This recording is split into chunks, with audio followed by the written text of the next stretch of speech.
बिस्मिल्लाहिर्रहमानिर्रहीम। मैं आज खड़ा हूँ जिधर हमने प्लान किया हुआ है इस्लामाबाद के बाद पहली दफ़ा पाकिस्तान में एक नया शहर बन रहा है।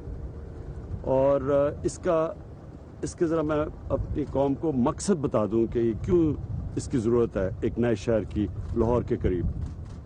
सबसे पहले इसकी ज़रूरत इसलिए है कि लाहौर अगर जिस तरह फैलता गया तो लाहौर का सबसे बड़ा मसला आना है कि पानी जो वाटर टेबल है वो नीचे गिरती जा रही है। दूसरी चीज़ वेस्ट डिस्पोजल, जिस तरह फैलता जाएगा हम वहाँ का जो सॉलिड वेस्ट है, जो गंदगी है, उसको हम सही तरह उठा नहीं सकते। अभी भी बड़े मसले हैं क्योंकि फैलता गया लाहौर। तीसरी चीज़ ये जो रावी का दरिया है वो बिल्कुल सुकड़ता जा रहा है और वो बन जाएगा एक सिर्फ सीवरेज का नाला। तकरीबन अगर आप सर्दियों में देखें थोड़ा पानी आया तो वो सारा सीवरेज जाता है और फिर सीधा दरिया सिंध में जाता है और सारा नीचे तक दरियाओं के अंदर पोल्यूशन करता है। फिर अगर ये नहीं बनता शहर तो वैसे ही लाहौर यहाँ पहुँच रहा है। रास्ते में आप देखें घर पहुँचते जा रहे हैं, अनप्लान्ड हाउसिंग सोसाइटी बनती जा रही है, प्लानिंग कोई है नहीं और उनके पास भी कोई सीवरेज का, कोई वाटर ट्रीटमेंट प्लांट का कोई कॉन्सेप्ट ही नहीं है, तो वैसे यहाँ पहुँच जाएगा। तो कोशिश ये हो रही है और मैं अपनी अदालतों की बड़ी इज्जत करता हूँ। मेरे ख्याल में कि हमने सही माने में अपना केस लाहौर बेंच के सामने प्रेजेंट नहीं किया। इंशाल्लाह सुप्रीम कोर्ट में हम अपना सही माने में केस रखेंगे उनके सामने। असल में ये शायद किसी को गलतफहमी है कि कोई हाउसिंग सोसाइटीज बन रही है।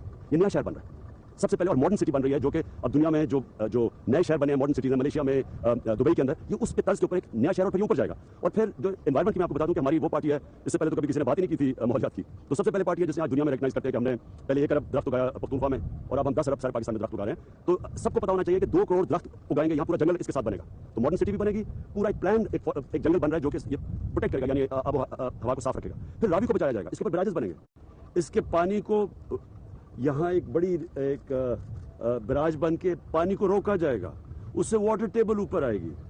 फिर यहाँ सारी ट्रीटमेंट प्लांट्स लगेंगे, जो सीवरेज जा रहे हैं रावी के अंदर वो सारी ट्रीटमेंट प्लांट से साफ पानी को रावी में फेंकेंगे ताकि नीचे तक जो इस वक्त गंदगी जा रही है वो सिंध तक जाती है वो ना जाए। और सबसे बड़ी बात ये इसे $20 अरब, ये $20 अरब का प्रोजेक्ट है। इतना बड़ा प्रोजेक्ट पाकिस्तान में नहीं बन रहा, इससे नौकरियां मिलेंगी, इससे फॉरेन एक्सचेंज आएगा, फॉरेन इन्वेस्टर्स आए हैं, $1.5 अरब के फॉरेन इन्वेस्टमेंट आ चुके हैं, तो इससे बाहर से इन्वेस्टमेंट आएगी और इससे सारी इकोनॉमी, क्योंकि ये जब पूरा शहर बनेगा तो इससे 30-40 इंडस्ट्रीज चलेंगी, रोजगार मिलेगा, वेल्थ क्रिएशन होगी। तो मैं सर अपनी कौम से बताना चाहता हूँ कि हमें जिस तेजी से हमारी आबादी बढ़ रही है, हमें जरूरत है और शहरों की, नए शहरों की। और वो नए शहरों की इसलिए जरूरत है कि प्रेशर उतरे। जो बड़े हमारे कराची है, शहर लाहौर है, कराची के लिए भी हम कोशिश कर रहे थे कि एक बंडल आइलैंड उसके ऊपर पूरा नया शहर बन जाए। बदकिस्मती से वो सिंध गवर्नमेंट ने उसके ऊपर कोई रुकावटें डाल दी है, उससे भी कराची के ऊपर प्रेशर उतरना था।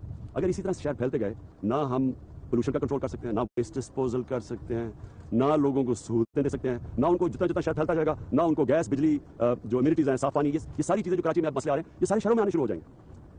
तो आखिर में मैं सिर्फ ये चाहता हूँ कि इसके ऊपर हमारा मीडिया भी पहले आपको हम सारों को डिटेल्स देंगे, इसकी पूरी एक इसके ऊपर बड़ी तफसील प्लानिंग हुई है, तो मीडिया के सामने हम रखेंगे ताकि आवाम को पता चले कि ये कितना बड़ा पाकिस्तान की तारीख में बड़ी देर के बाद इतना बड़ा प्रोजेक्ट बनाया जा रहा है। शुक्रिया।